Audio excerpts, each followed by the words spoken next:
All right, we're live. Hi, everybody. Hello. Welcome to, I think it's like episode 15. I could be wrong about that, but I think it's episode 15 of the Kids Room It podcast. It's just me tonight hosting, and I've got with me my beautiful friend Baylee, who is my roommate at Bob Jones. And this Mm, is just like going to be a fun episode because we're just going to talk about her experiences and her life. And we always have really good conversations. So I'm really excited for this. Um, Baylee, welcome. Thank you for being here with thank me. you for having me. Yes.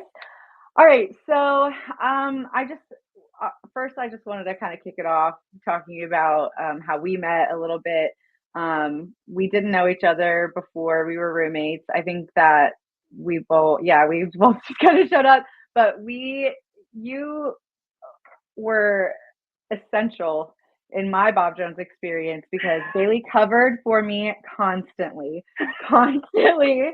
Um, I kind of like toyed. Well, I've not really like said on air how bad I was, but I was pretty bad, Oh, and I have I stories. I was constantly almost getting kicked out, but Baylee like really saved my semester at Bob Jones. Yeah, yeah. And it ended up being really unfair, and I won't like steal your thunder or anything.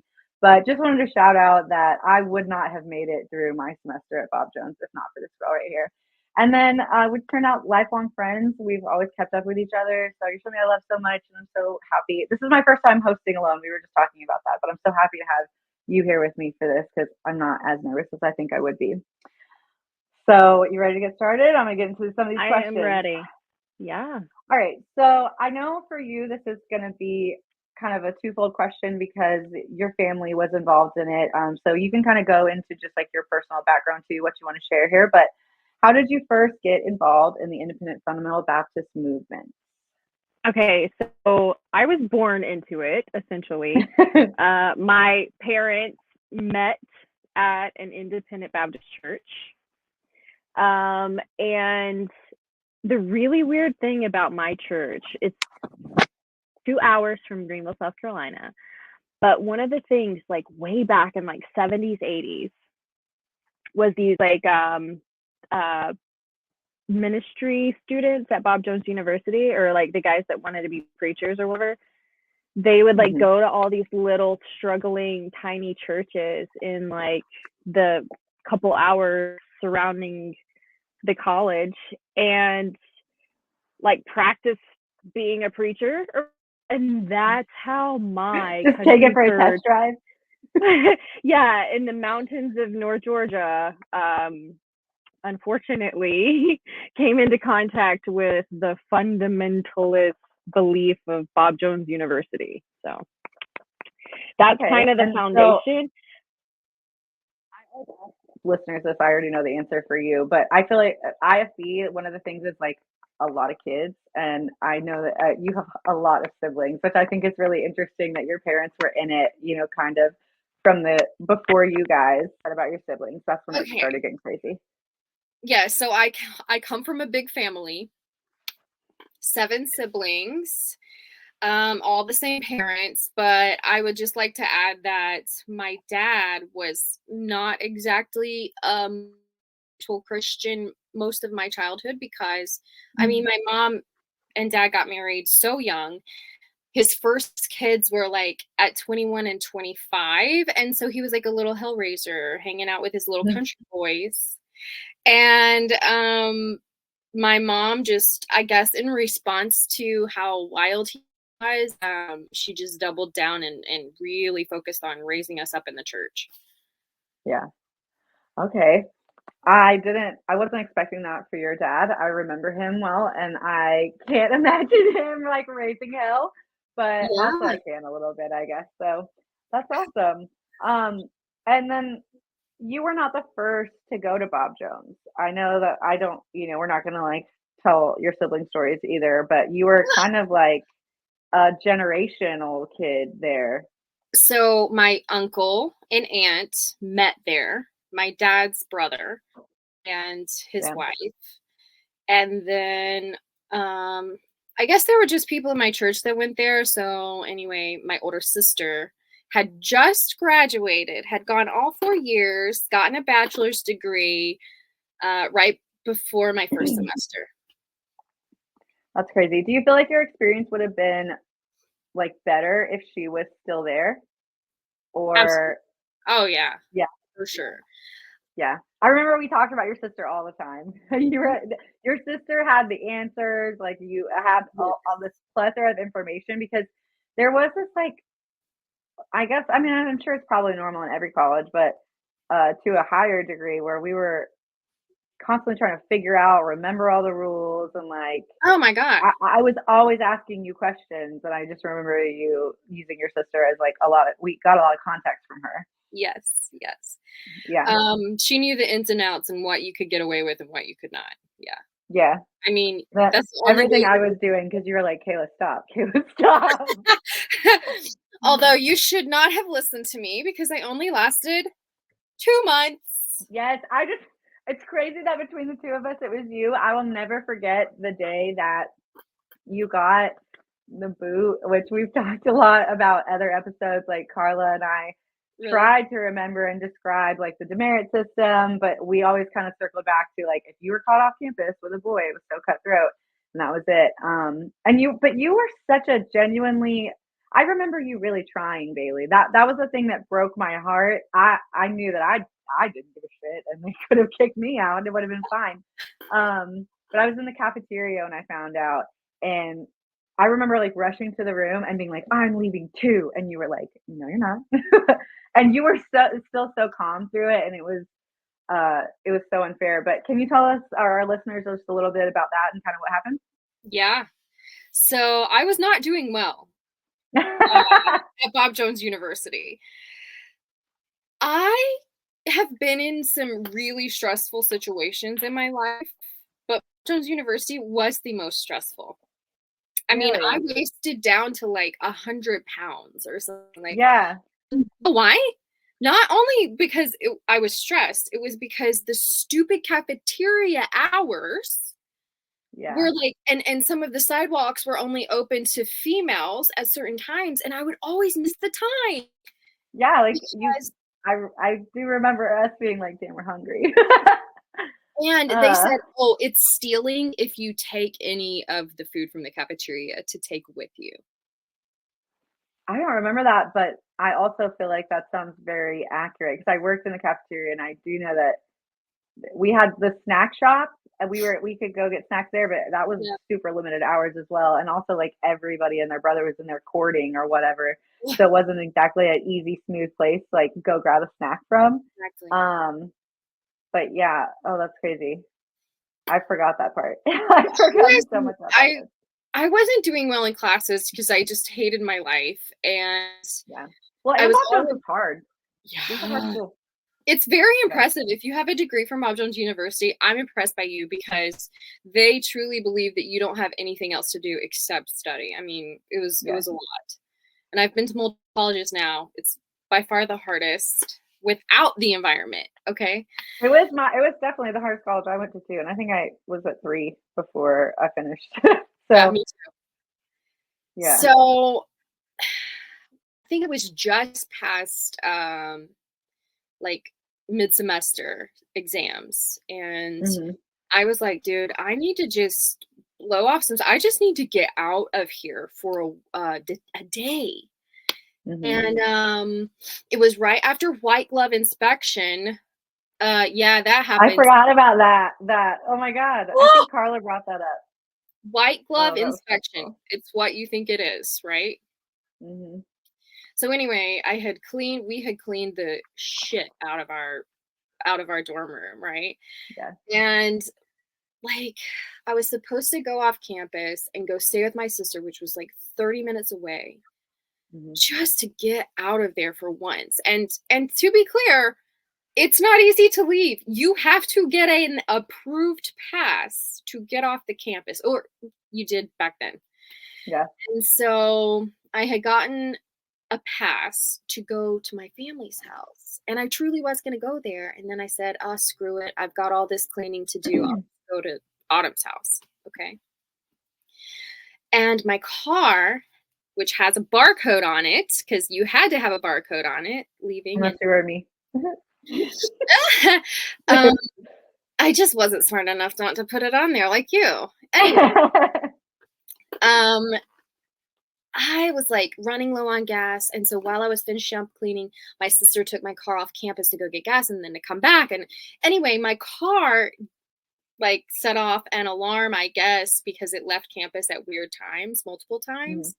And so that's the only reason I got called into the Dean of Women's office. But what they did is they confiscated my phone and went through all my texts. And so I forgot about that part, actually. yeah, they saw that I had a little boyfriend on campus. So they eventually pulled him in as well. And dude, I cracked. They didn't know shit. They didn't know shit, but I sat in that interrogation room. They interrogated me for 2-3 hours. That's insane. My boyfriend in. Brought my sister's friend who was a senior who was still on campus trying to just kick her out too. Here's the thing.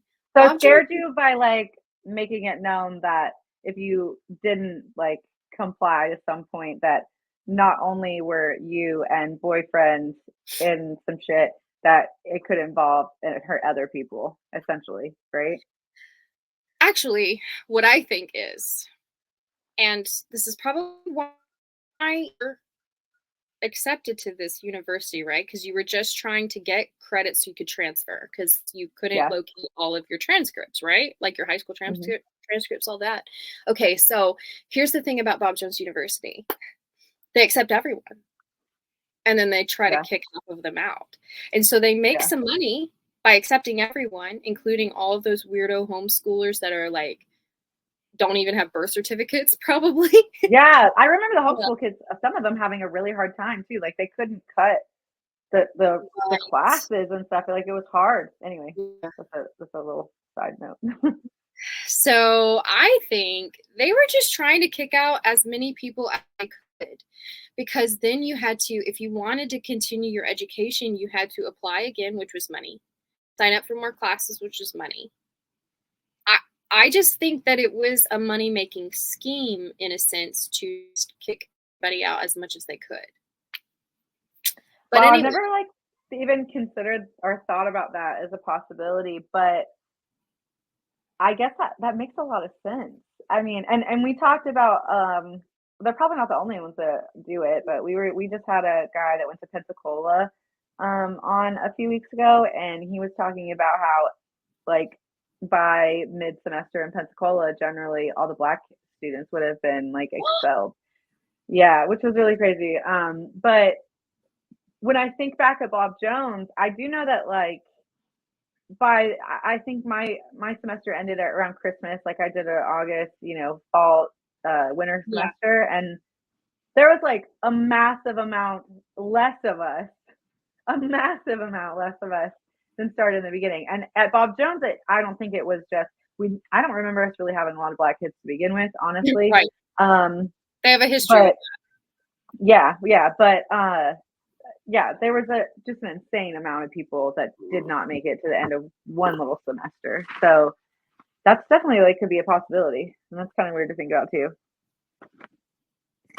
So after 3 hours of interrogation, I confessed on campus with a boy at my sister's house, but because I didn't get a university-approved chaperone, which was a grad student who signed up to be a chaperone, which is fucking creepy. Okay. So your sister would have probably qualified for it. No. Or as an alumni. Because she wasn't a grad student. Exactly. Right. Not even an alumni could do it? Maybe. I'm not sure about all those rules, but for me, who didn't know anybody, right? I would have had to get a grad student to chaperone a date off campus with me. So what they said was ultimately, hey, we can't prove that you didn't have sex while you were off campus, and so we have to expel you. Weren't you guys at a coffee shop? Didn't you go to like coffee together or something? You were like across We the did. street We at went the to my laundry. sister's house. We went Oh to my yeah, sister's okay. house and we ate nachos and watched a movie. I'm like, we didn't even have sex. We should have. Damn it. Should have made it worth it. But Damn. so then, just to twist that knife, you're already expelling me. They made me call my parents and watch me call my mother and say, hi, I'm getting expelled from Bob Jones University right now. I can't really talk. That's all I can say, but I'm coming home. And then Carla was talking about, it was like a 24-hour period that they had to like either come get you, or I guess with us, we had cars, but so you had to like, I guess, go home to them, right? But it was kind of, she was explaining that the expulsion process could be almost like dangerous for some kids, because if you didn't have family or didn't have a car, somebody that could get you out of there into a safe, reasonable place within 24 hours, you're like SOL. You're like Yes. out. Do you remember something like that? That So rocked also, my brain. And I'm sure this is because people raised hell when they got kicked out. I also had an RA who was my escort, even in the bathroom. Okay. I do remember that, because I wanted to talk to you so bad, and I remember us not being able to like speak clearly, and I couldn't remember exactly what the circumstance was. But now that you say that, yeah, I remember you in there packing and her just like hovering, and I was sitting there like, "Are you gonna fucking help? Or are you gonna like do something here?" She was just sitting there. She was one of the nicer, I will say, and she did help me carry my shit out to my car. What a saint. But yes, no, okay, so they were like, get off campus ASAP. Like, pack your shit right now and go. And so, yeah. I mean, fortunately, I had my sister that I could stay with that night. I did only live 2 hours away, but still, like, in that emotional mess, I mean, okay, fine, I was leaving that place, but an expulsion is still so embarrassing and so degrading, and just it's shameful, especially the way that you have to traipse through the whole everybody knew about it. I mean, not to add insult to injury, but I know that you're kind of past it now, but it was like you were in the room, or you were probably on the way from the interview with your RA to go pack your stuff when I found out in the cafeteria. And I found out in the cafeteria because everybody was talking about it. Everybody was talking about it. And then I raced from the cafeteria back to our room. So I don't know, remembering that back too, like how did that even happen? Like how did everyone know so quickly? I remember they gave me my cell phone back and I had barely like 2% left on my battery. And I probably texted someone, or actually probably our prayer captain. Oh wow. That was a choice. Our prayer captain. Pray for me, I'm getting expelled. Which was like what? It was like the head of our dorm room or whatever. Yeah, was it Eileen? No, Eileen was the RA that. Oh no, she was nice. I bet she did help you carry your stuff out. She was nice enough, anyway. Baylee, can we say names here? Day. We'll call her. Yeah, Day. We'll call her Day. Okay. Day.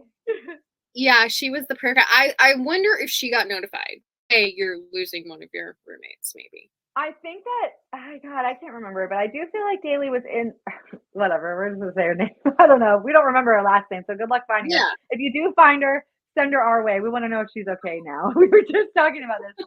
But I do remember Baylee being in there too. And your whole packing process. I remember your packing process being so painful, so uncomfortable. Blocked that out, probably. Yeah, I think that I still brought parts of it out. I remember sitting in there crying. I think I was the only one that helped you pack. I don't know where we had a fourth roommate, Megan. Megan was a senior at the time, and Meg, I don't know what Meg was doing, but she was definitely doing her own thing. And bless her, because I don't remember seeing her that much. Daily, and you remember more about like the rules in our room, but Daly was like basically our room babysitter. She was what, a sophomore or a junior, Yeah. and she was responsible for to report to the RA Eileen, who was over the whole hall. I think fuck shit was going on, but bless Daly's heart, she was just a horse girl and praying and reading her Bible all the time. And I feel like she was I do think she really cared about both of us. I know that she was scared of me, but that's the only way I got away with stuff. But I do just remember like everyone was watching and we were trying to like communicate, but we couldn't communicate. And I didn't know really what happened to you. And we weren't able to talk until like you had processed it for a few days after. Yeah. And then we finally got to talk. But it was painful. It was. And how did your family respond? Like, what were your parents like forgiving, or were they upset at first? So when I arrived home the next day, because I spent the night with my sister and then drove home the next day, which by the way was so dramatic, the drive back, because I was boo-hooing as I passed by Bob Jones University campus. Nickelback Photograph was playing, and I'm like, oh my god, no, not Nickelback. It was so cheesy but so stupid. Anyway, and I remember like slamming on my brakes at some point because I'm so emotional, I'm not paying attention, and my plastic drawer opened as I slammed on the brakes, and a hairbrush flew out and smacked me in the back of the head on my drive home. Stop, Baylee. I would have been like, God, are you done? Are you done? Right? Like, what? Oh, shit. So, no, I got home and my dad was like, I'm glad you're home, and didn't really know what to do. And my mom didn't speak to me for 3 days. Damn. So do you think that Bob Jones, like, at any point called them and filled them in, or were your parents able to like call in that 24-hour period and speak to like a more adult than you, an adult or adult, somebody that was like in charge of this decision, and get their version of this? I do not remember. That's weird, because I mean, not weird that you don't remember, but if I, as a parent, didn't get a call like that, I probably would have like rolled up to Bob Jones. Yeah. You know what I mean? Like, what do you mean? Because they so intricately try to involve parents. You know? And that part of that goes hand in hand with like treating the students like they're children and not adults. It seems odd to me that they would just be like, "Oh, your kid's expelled, so figure it out." It also sounds like what they would have done. Yeah, I do remember, my mom keeping a watchful eye over me, thinking that I was like gonna go run away and like elope with that boyfriend or whatever, which was so stupid. But I don't know. I mean, elope, so maybe she didn't. They previously really like him? I remember both y'all's families. No. Okay, maybe that's his family that came to a game or something like that. You know what? I just wanted the record to show that I never liked him. Thank I never liked him. Thought he was really boring from the get-go. But this is a story for another day, but extremely abusive. Oh, I mean, he looked it. Manipulative. Fuck. But anyway, whatever. So look at you now. But remember who I called the night that I found out he cheated on me? This girl. Because I was ready. I was like, I fucking knew it. I hate him. How long did you guys continue to date after? Because it was for a bit, right? So we met, or we kind of started dating, and I was only there for 2 months. Probably like 2 years. 2 years. Yeah. So, I mean, the majority of your relationship was a little bit more real and outside of Bob Jones. Yeah. So, yeah, I remember that too. But you guys both you were still a believer at the time, right? Post Bob Jones, right after. Absolutely. And I remember so was he. And I remember being confused about that. I wasn't like yet at a point where I was just like able to say out loud, like, I'm not into this. But I think everything about being my friend, my energy and all that stuff probably was that. And I remember it being a long time, and I was always just like, stop, get away from him, get out of there. Yeah. But I also didn't want to like disrespect you or make you feel judged or anything like that. I wanted you to be happy, but He sucked. He just sucked. He really That's did. an understatement for sure. And you were so beautiful. You are still so beautiful, Baylee. Like, I remember you being like a standout girl at Bob Jones too, and I was just like, this fucking nerd. Right. Like, what? Like, goddamn, baby. Oh, but you know what? And this goes into the whole religion thing. I had no self-worth, no self-esteem because, the heart is desperately wicked Yeah. and corrupt. And And that's what I was taught. I was taught that I was absolutely nothing without Jesus. And so why did I think I deserved anything good in my life? yeah. Nice segue into religion, right? Preacher now, by the way. Like, Ew, I don't know. There's no, I don't think he was headed the preacher way. If I find out that he's involved in a church at all, I'm coming for it. Like, let me find you, Josh.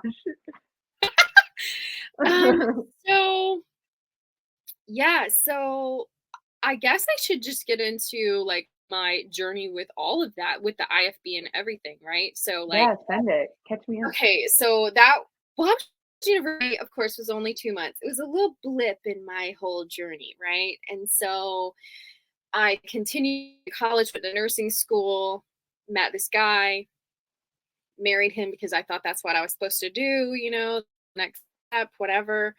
And he was a fairly decent, like, went to church with me. And even into my 20s, I was trying to be that good Christian, follow Jesus, join a Baptist church. It was a Southern Baptist church, so it wasn't as culty, right? But still huge problems. And my deconstruction started heading towards like 2020 was when I really just like was done because of a lot of Christians being weird about COVID and Trump and everything. And but before then, I have to back up all the way to my childhood and say that my dad was really abusive. And my mom just doubled down into the religion and I guess decided that if she was this faithful, loving wife to even a really bad dude, that God would honor her faithfulness, her obedience, and eventually it would work out. And he started kind of walking the line. I don't know what happened exactly, but something happened within their marriage. And then he started like going to church and doing what she wanted or whatever. So he put on this fake religious thing, became a deacon, whatever, when I was a teenager. And okay.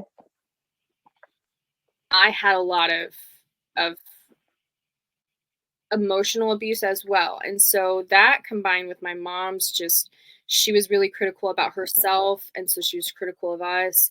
And so then my dad just like emotionally abusing us, physically abusing us, and then going to church and hearing that we're dirty, rotten sinners and we deserve hell. And it just crushed me. I mean, absolutely crushed me. And so of course, I end up dating an abusive, manipulative dude first freedom I ever got. That's who I chose. Yeah. And so I chose a really nice guy to marry. Unfortunately, I don't want to speak too much about him, but like, he just had his own secret life that just didn't line up with what his Did he have like a religious background prior to you, or did he start going to church? Yeah, I mean, he absolutely did. He was just, that country boy who grew up in church every single Sunday kind of deal. Yeah. So, which I meet guys like that all the time, and like they're super nice, but it's almost like they live in a different world. Yeah. Sometimes to struggle with. I meet him a lot. I think I tried to proselytize him a little too, like make him than he ever was. I mean, at the end of our marriage, like he was like, I'm atheist, and I'm like, yeah, I figured, but I started reflecting. The older you get, you start looking back at your childhood and you're like, ooh, that was fucked up. Ooh, that was fucked up. Oh, that's not normal. Yeah, because it's funny that you say that, because I feel like when we used to talk about your family back at Bob Jones, you really hyper focused on your siblings.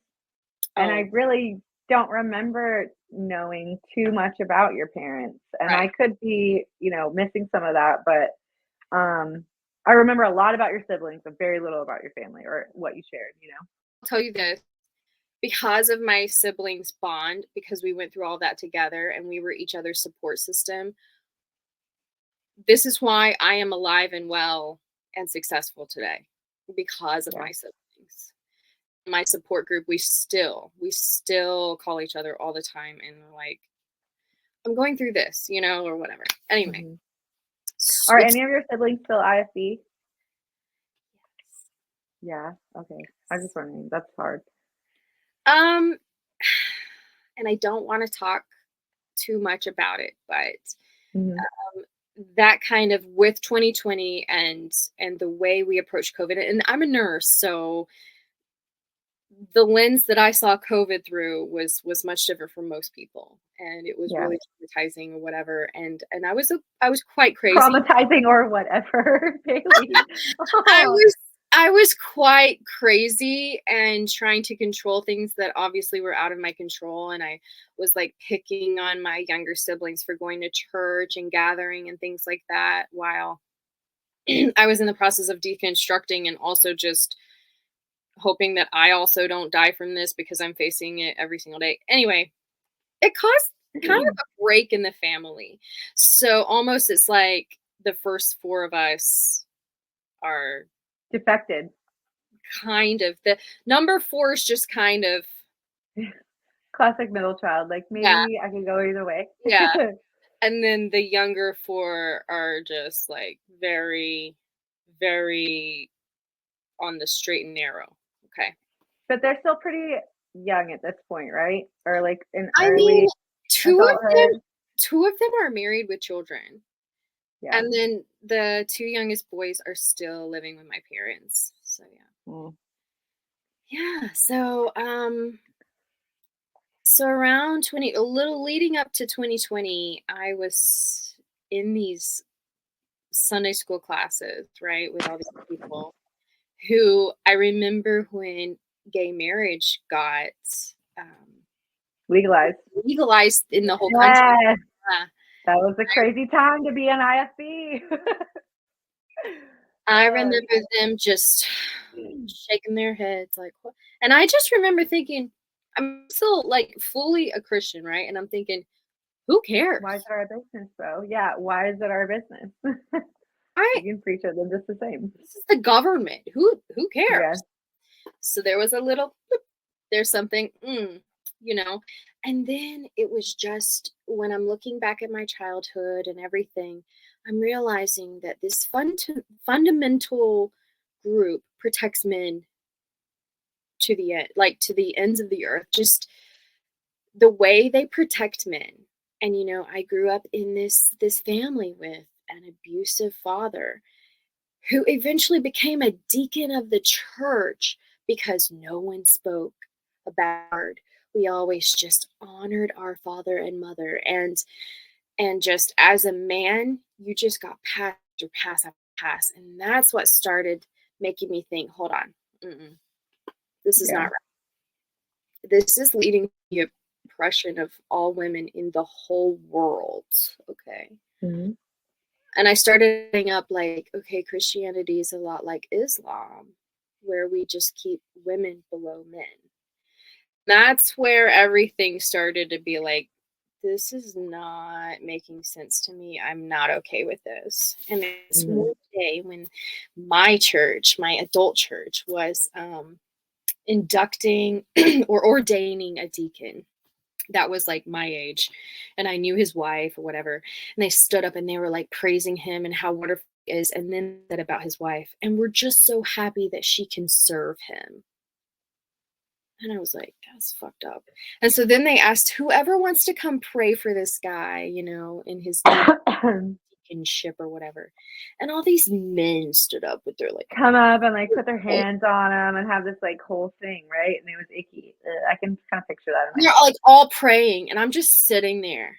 And I remember Snapchatting it to my older sister who had fully point and saying, what is this bullshit? Like, Yeah. what makes these men better than any women that are gonna anyway. And after that, I just kind of like took a step back. And can I tell you, this was, I mean, I'm getting close to 30 at this point. And so for almost 3 decades, this was my guiding light, this religion. Yeah. Okay, this is what I based every single decision on, every belief of the world, everything. And fortunately, I had gotten into therapy at this time when I started like truly deconstructing. And I remember my therapist saying, "Well, what do you believe?" And just I was panicking. I'm like, no, I What don't do you, know. I had a very, very similar moment in therapy, actually. That's funny that was here. That was the same for me.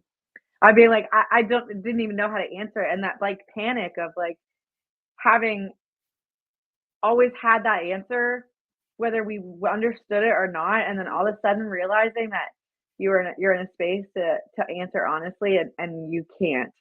It was like, I don't know, for me it was like revealing and horrifying. Yeah. Yeah. Yeah. Damn. So, a lot of time passed and I started doing EMDR. Do you know what that is? I can't remember what it's called. It's like eye movement desensitization something, where it's like an therapy where the concept is you go back in your mind and your emotions to whatever is fucking you up in the past, from the past, but you also like keep your eyes in a certain pattern, or like I tap my shoulders during this whole thing. To stay present, to remind yourself that you're safe, right? You're Okay. in your safe adult body, but you're going back Mhm. to those emotions. And so I actually had an EMDR session about my religious trauma. And then I had Wow. a few in the past, and I had the assumption that at the end of this whole session, I was going to be like, fuck religion, right? Fuck it all. That's what I expected to get out of it. Oh no. Oh no, no. I saw God.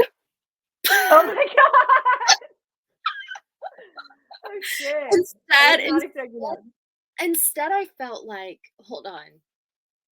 I do believe in a God, and this God is maternal and loving and sparkly and beautiful, and it's like a thread that holds everyone together. And I guess that's kind of what I landed on, and that's kind of how I feel about a higher Is power. that still where you are today? I think so. Yeah. If just like, So that's very similar to me. Like I say agnostic usually when people ask me what I yeah, believe, but just to clarify, because apparently everybody listens to this podcast thinks that I'm an atheist too. But I do agree, and I feel really similarly to TJ and like other atheists on a lot of subjects. But at the end of the day, like I have a similar experience, and I still believe in a God and a creator, and he might be the God of the Bible, but I feel like man really got in there on the Bible, and we can't just be like, man said that God gave him this word. Like you lost me at man. I'm yeah. done. I don't care. It's So hard for for me to me, buy it's the in. same way. It's hard for me to buy into any of the Bible now. Yeah, To be fair. I want, like, I mean, as a mother, like I want my kids to have some of the moral foundation of Christianity. So throughout their early childhood, like I tried to get them involved, and I would never leave my kids with a group of Christians. Like I feel like that's dangerous for my children. No, I But agree. I still right. I really tried, but for me, like my religion has become so personal, and it's so sacred that way that even like talking about on the podcast, I tread lightly. But my idea of God and who I talk to and who I pray is sparkly and warm and wonderful too, and like doesn't need me to figure everything out. Okay. So Can I ask you a question? yeah. What is if you were to describe this higher power or this energy or whatever, however you believe in God, how would you describe it? I really find whatever it is a lot in nature. So my immediate reaction is like I think of like the ocean, or I think of like when I'm out in the mountains, and I think about like that feeling of when I feel like connected to the earth and stuff like that. So like So earthy. yeah, but very warm, like the sun on your skin. You know, like when I'm having like a deep spiritual moment, it's usually in a setting like that, or and that's the feeling. So that's the first thing that comes to mind. Why? Okay. I If you're ever am like, asking, I'm please say so, something. I do this social experiment with everyone because you just described yourself. Stop. I wish I was like that. No. No, Okay, but no, listen, you're earthy. You love the sun. Hello. Mhm. Yeah, You're you're right. accepting, you don't expect everyone to have everything figured out. Yeah. And it's funny that you say that because my first thought was like, if I had to picture God as a person, like it would be a woman. It would be like a me, like a little Absolutely. baddie, a baddie.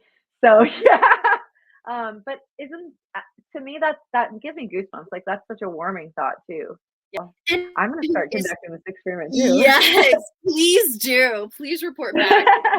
The first time, actually, I had this Instagram friend who made me watch, or who suggested that I watch some weird. It was an odd documentary on Netflix or something, and it was basically like the ending was like, "So we're good, okay?" But then I started thinking, "Holy shit! The way I describe God is the way I would deep down describe myself." And so Yeah. I called my sister, Autumn, and I was like, describe, so how do you view God? And I'm telling you, anybody who has separated themselves from the Bible, God, right? They Mhm. describe themselves. Wow. They do. That's warm though to me. I love that. I do Yeah, I'm too. gonna start asking people this because yeah, that's probably how it should be. I mean, I don't know. I know that my guiding light in the last like 5 years of my life were, and I think I'm like so many other millennials and like people our age.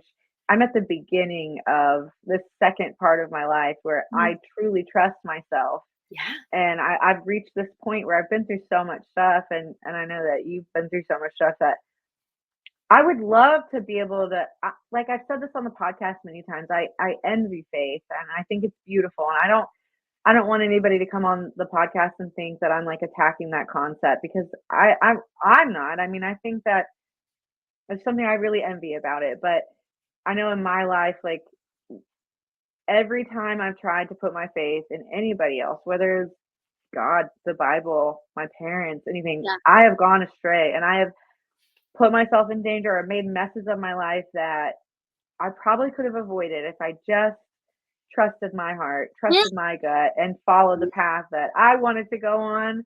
Yeah, and you hear that from people all the time. Like so, it really is kind of a beautiful concept, and I think that there's parts of Christianity that kind of point in that direction, That's but they're right. they're they're in passing, Yes. but you got to be doing this, this, and this, and then oh yeah, Yeah. so I'm gonna start asking people that on the Please podcast. do. Please do. Yeah, that's Just epic. add that too. Okay, how would you describe God after you've deconstructed? And now having heard you say that she's God's sparkly and warm and great and everything like that's you. Yeah, so that's awesome. And like when I saw God or whatever, I just had I imagine like pink and purple and sparkly, and that's my life. Okay. It sounds like woo woo or whatever, but like there's something to it. When There's something to everybody it. is talking about, you were just like, like sunshine and a warm ray of sunshine. Like, okay, that's you. Okay. Thank you. You're being kind to me, but I'm actually like a rain cloud most days. But But I mean, you in try. You theory, try to be in theory, yeah, we're trying to be sunshine out here. But yeah, I like practice a lot of like weird, not weird. It's not weird at all. I always preface that for like people that I think are more normal than me, or more closer to old school normal by saying it's weird. But I practice a lot of like affirmations and like my kids and we try. We don't do it every day, but we try to start every day with our feet on the earth, like weird stuff like that. grounding. And not Yeah. it's not weird, but yeah, grounding exactly because I don't know. I think for me personally, I think why can't we? And I think we talked about this on the podcast, or I have with my other hosts. But why can't everybody be right? Why couldn't God have been like, clap? There's evolution. There's the Big Bang, and then like he's Right. also an alien in his room, like I don't know, playing a game, and we're like the little ant thing up on his shelf. Like there's so many different you know ways that it could all tie together, and I think that if if God is so, omnipotent, and obviously, like, even if you believe in the Bible, why would he not give you clarity? If you were supposed to know, why is the only clarity that you have a man-made, Yeah. a self-proclaimed man-made book? Like Um, literally male. yeah. And in a world where we have the things that are going on in politics and the things that are going on, just like generally bad stuff, how you wouldn't just be like, maybe it's bigger. Maybe it's bigger than even the lens that I'm choosing to look Yeah. at it right now. To like, it's hard. Like I ain't looking nowhere else because that's my key to heaven. And we can go down the whole, well, Christianity is actually a death cult because only the good things happen after you die, right? Right. Yeah. TJ talks about that a lot too. I mean, yes, I feel like I've been through a lot, okay? And I look back and I try to figure out how did I keep my sanity through most of it, right? And when I was a Christian, I believed that God had a good plan for me, that he was going to work it out for good. And I think now that I don't truly believe in the Bible or the God of the Bible, I have to believe that how I make it through life is that I have to believe that we all, as people in this world, affect each other and we are meant to come into contact with each other to work out a good outcome, I guess. Yeah. And just to believe, yes, there is good coming to me and I shouldn't worry about it or try to control everything. And that's kind of what Christianity is too. So like all these like Buddhism, Christianity, like just meditation in general, it's all like, hey, let's shift our focus to the positive and hope that everything's Yeah. good. And I think that speaks a lot to like people I feel like so many people just don't take enough stock of like how powerful the human mind is. Right. And if we are created in God's image, fully expand or fully, take advantage of this like incredible machine that he put in our mind, in our bodies. And if your mind's not like, throwing up some challenges and stuff like that, or, questions at minimum, then are you really like following God's plan? Because he gave you that brain. He put it in there. I don't know. But yeah, like it's always interesting to me, like the things that I can like think into fruition. And that to me in the last 5 years have been profoundly religious. I don't know. Like just Okay. wishing and like intending for things to happen and then they do. And that's those are the moments too that I feel like very like kind of what you're saying, like we're connected. I refer to it as the energy that holds us all together. Yeah. No, I would But agree with that too. point though, it's still all about your brain and how you feel. And kind of like, I know this sounds blasphemous from our past, but like, you're God. Kind Right. of. Or you're part of God, okay? You're part Yeah. That's what I was trying to say, but like you're the God of your life. Yeah. I mean, that's for sure. I have like a single mom friend, and we were talking the other day. She called me, and we were having this conversation. And I was being really hard on her, and I was like, "No one's coming to save you," and I was just giving her the truth because I have other mom friends, and not just mom friends, but sometimes they're just like, "How do you do it?" And I'm like, "I don't know. I have 2 kids, 2 jobs, or 4 jobs, really, all this stuff." But it goes back to that. You have to. No one's coming to save you. You have to do it yourself. You just have to like get through whatever you got to get through, or set your intention and like move forward in whatever way you can. Yeah. And I think if you think about different countries and places where we even with all this trauma, we were still born into a lot of opportunity. Like we're two little white American girls, so Absolutely. Right. it's easy for us to say that. But when you really like try to take stock of God, like how do people that are born into slavery survive? How do people that are born into poverty, like third world countries, how do they survive? Well, they're not sitting around asking questions like this. They survive, they get through it. And it has to be in themselves that they find the strength, because a lot of times, like we're talking about people that don't have access to Bibles, or they don't have this like context of information to like struggle with like we do.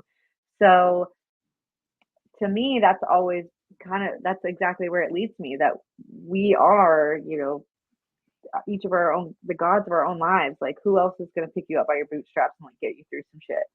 I don't know who I'm praying to, and it's me like trying to put my mind into motion a lot of times. Yeah. I think that's how I came to peace with everything, because like, when I gave up, when I started deconstructing and I left, like, oh, who's going to answer my prayers or whatever, I just realized like, no, prayers still exist. They just don't have to exist in the context of the Bible. Yeah. Yeah. I have goosebumps right now, because I feel like I have recently been on this like, do I pray or do I not pray journey? Because I have been. I've my grandparents who live down in Greenville. You remember them? Yeah, I do. You met them. I love them so much, and they want so badly for me to be in church. And I love their church, and I love the community that they have, and I love it for them. And I don't ever want them to feel disappointed or especially like attacked on here.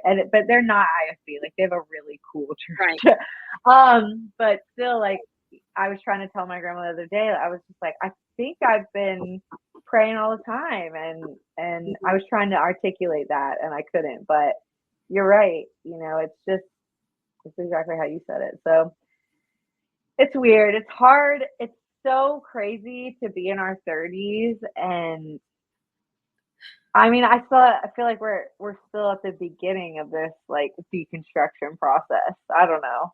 Maybe you're further than me. You're like, I'm done.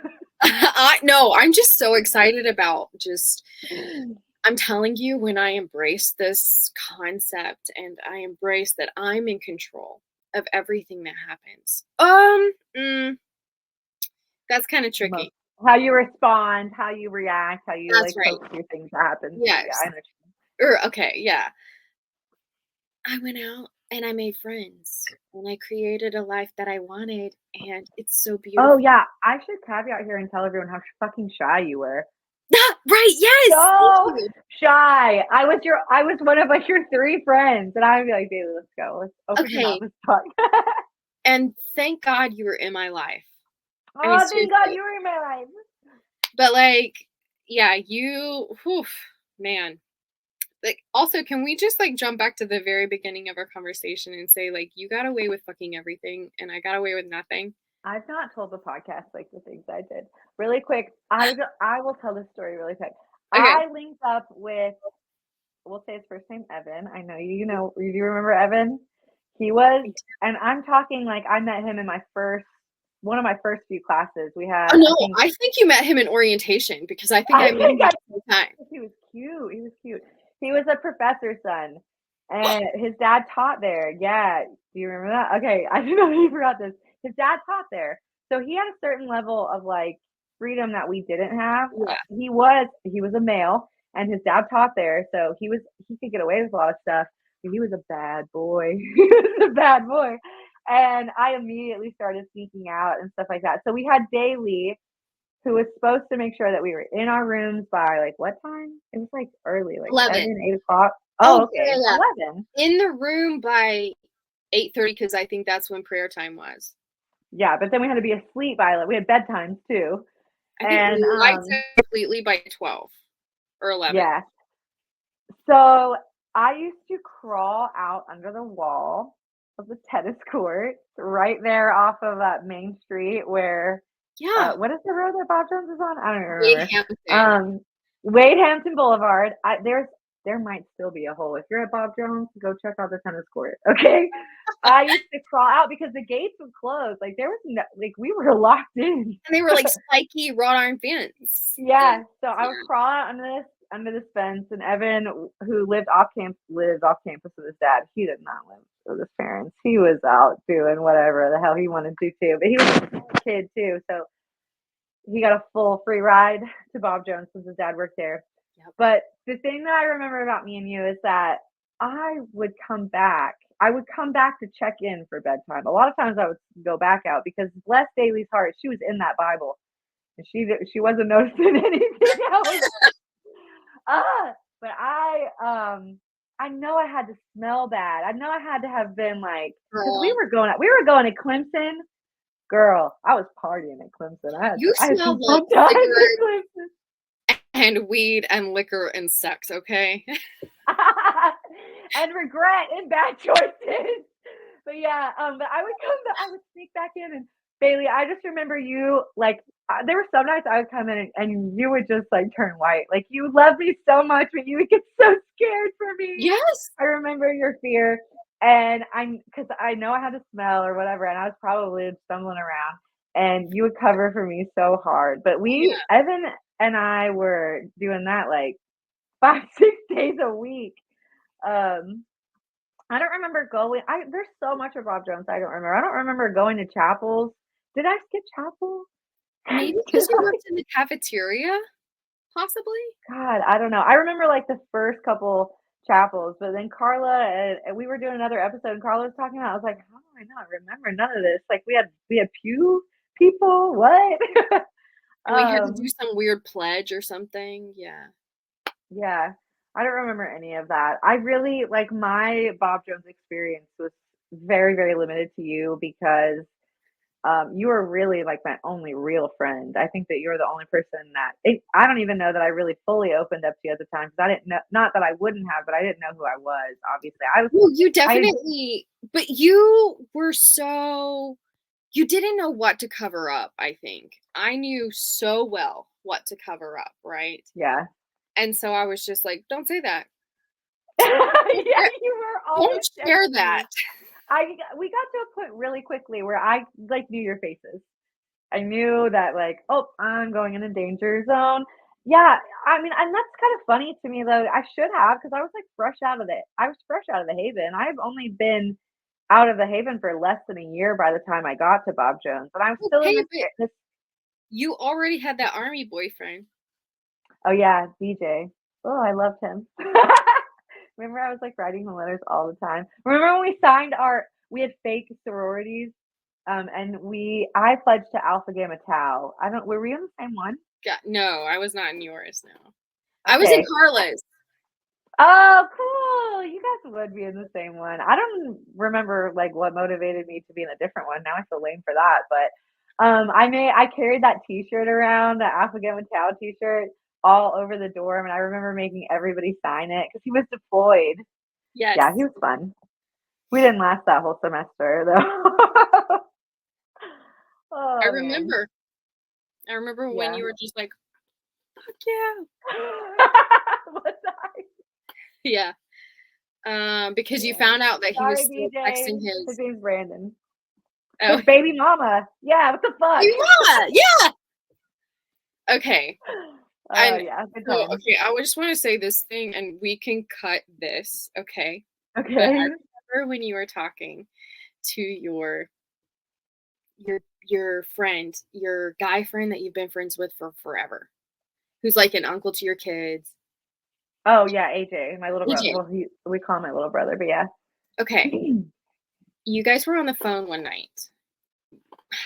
Oh shit! I'm not ready for whatever you're about to say. Bless my poor little innocent heart. No. You guys were having this conversation, and he suggested that you have a stretched out vagina, and you were like, I have a very tight, it is so tight, and you said, Baylee, come over here and look, and I was like, I'm so sorry. And then Did I look at my vagina? You didn't. You saw my face, and you were like, never mind. I'm not cutting this part out. I just want the world to know that it was fine. It was fine. My little brother Okay. says that to me all the time. Oh, you were probably so chill. I do think I remember a lot of times you poking out from your curtain and being like, Yeah. "Are you fucking Are you serious?" kidding me?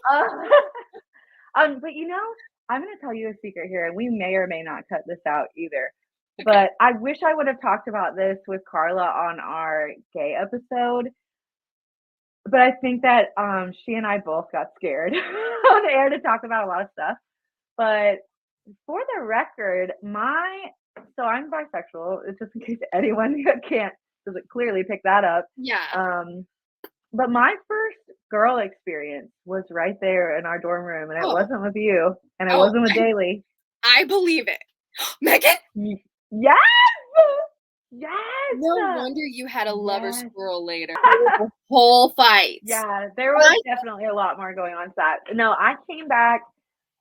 I think I remember describing this on the Kids From It podcast where they asked me, TJ asked me or something, and I was like describing my experience or my knowledge of gay prior to that, and growing up IFB.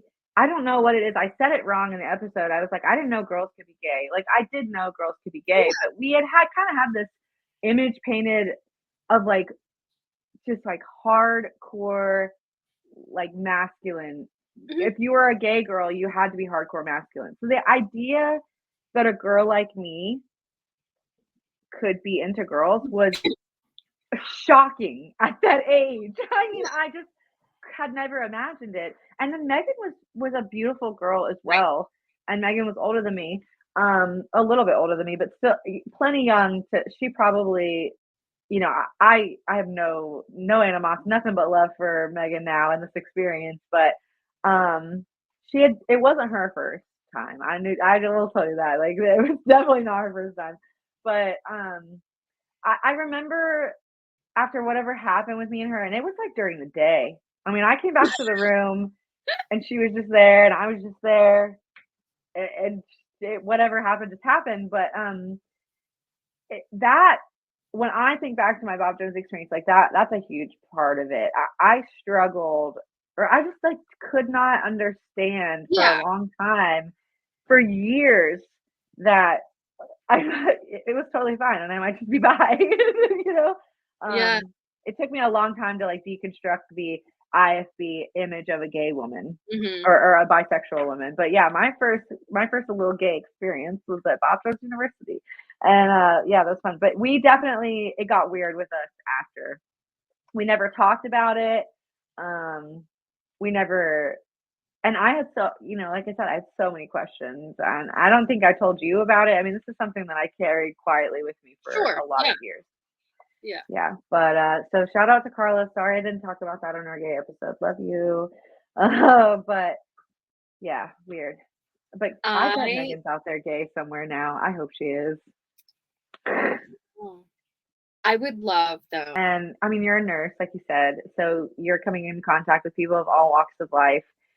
Do you ever come into like contact with extreme Christians still, and like how do you handle that now, especially being in like healthcare and that you just gotta, I would assume there's some rules, I don't know, like how do you handle those situations now? I mean, right now I'm in Atlanta, and so there's not this huge Christian movement as there was like where I used to work in Gainesville, Georgia, which is extremely Christian and conservative. But while I was going the process of deconstructing, it was very difficult for me to be okay with someone praying in front of me even. Now I've come to peace with all of it, and I'm totally okay with anyone expressing their religion. I would never date someone religious, but I'm okay. For me, dog. I'm telling you, if someone asked me, let's say they were actually dying, I would perform a prayer for sure. Like, but as far as just, I guess where I am right now is I'm trying to respect everybody's religion, and if it comes across as it is helping them. For example, I had a patient the other day during a procedure who was extremely anxious. And I said, "What kind of music do you like? I'll play it." And she said, "Worship music." So, of course, a year ago, 2 years ago, I would have been like, "Actually, I didn't hear you." You said but country? right. What? But I watched how calming it was to her, and I had so much respect for that. Yeah, So, that's how I feel about my grandparents too, like my grandma and all that stuff. Like I know that feeling. Like I love to see how much it means to some yeah, and how they find it so soothing. I would hate to take that from anybody. But that God, that's gotta be hard for you still though. I mean, a I don't know little that I bit. could do my job with worship music in the background. In tanning or my other job. I mean, I I would be just like, tried to look at it as like, "Oh, I know this song, I'm gonna sing with it just because I know." I yeah. don't know. It was but yeah, no. I mean, there are plenty of things that are still triggering to me, but when it's in context of someone else and it's helping someone else, I just try to, not put myself in it. Yeah. I do have one last question that I just thought of, Okay. this kind of prompted, and this kind of is just for me, I guess, I don't know, I might leave it in, but I'm still kind of going through my deconstructive process, especially with all these holes in my life, especially post Haven, Mhm. or even like during the Haven. Like there's just so much I don't remember. So, do you remember me sharing much with you about the Haven or the fact that I had been in a home or anything when we got to Bob Jones, or is it something that I kind of skirted over at that time? You referred to it very briefly, um, but I knew exactly where you came from. And you showed me a picture of you in a long denim skirt and like a white t-shirt or something. Mhm. Um, and I remember, seeing a very similar group of girls at a tent revival that I went with my grandparents too, and just knowing, holy shit, I felt so bad for those girls at that tent revival, and you were in that traipse around like show ponies of like, look how evil these girls are, change their lives. So that is, I had this concept of that where you were, and I remember you talking to someone that you knew from there still. Yeah, I'm sure I did because I've maintained relationships with a lot of them over the years, but I Mhm. do. Yeah, so that's interesting to me because I don't know. I, I I don't remember, like talking about it much. It was almost like by the time I got to Bob Jones, I felt like I had already started like whitewashing it out of my life or out of my memory. But Mhm. I don't know. I do remember that I I think one of the reasons we got close was because you never made me feel judged, but you had I'm sure I got that vibe back then that like you kind of knew Yeah. what it had been like or whatever. I don't know. I love my children and like I'm so happy with my life and the things that I've been through too, but it's just weird to me that I was like came out of that was like thrust into adulthood and really just like on my own and I had no uh idea what I was doing or like how to cope with that. So like I Yeah. think that's why I'm able to like joke about how bad I was at Bob Jones because who cares? Like to me it's like of course now I'm like of course I was. Like of course, but I don't know. That's good for me to hear. That's good for me to know. I guess that at least I had at least enough courage with you. Who, when I look back, like Carla always stuck out to me in my memory, and there's like a few other girls, but like when I think about my friends at Bob Jones, it was really limited to you. It was, and my experience post you getting expelled Mm. was so different. I mean, I was just like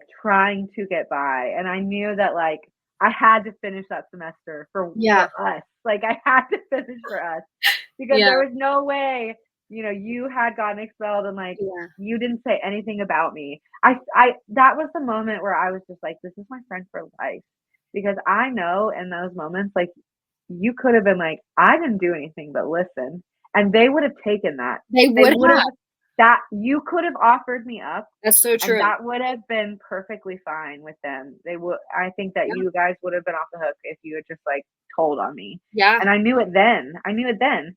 And, that was when you showed me that like you were a real one, a friend for life, and Yeah. but Well, yeah, it was a I can't, like, of course, I don't know everything you went through at the Haven.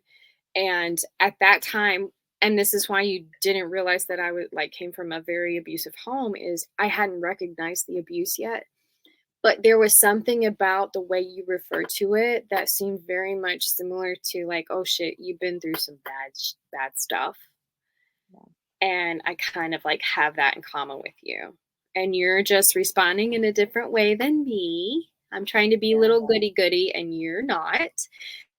And I just kind of accepted you for that. And I just knew that you had been through some really not great things there.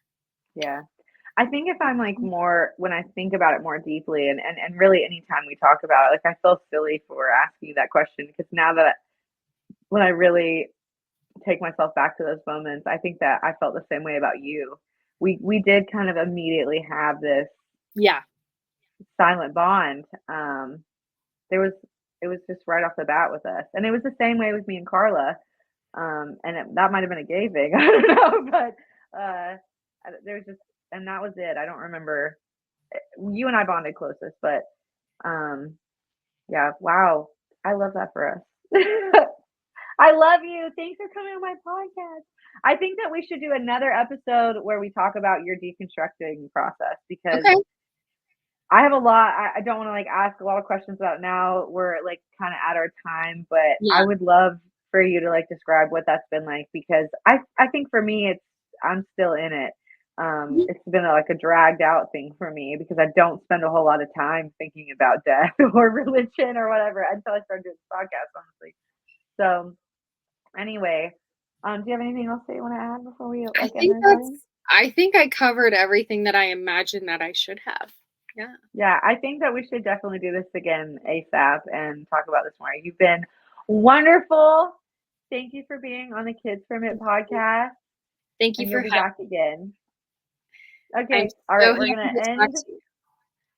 Yes, this was so good. I hope that I get a lot of feedback on our episodes where it's like it's just you and your friends talking, and like that's what it's fucking supposed to be. I don't care. All right, that's it for episode 15 of the Kids From It podcast. Baylee will be back. Bye. Bye.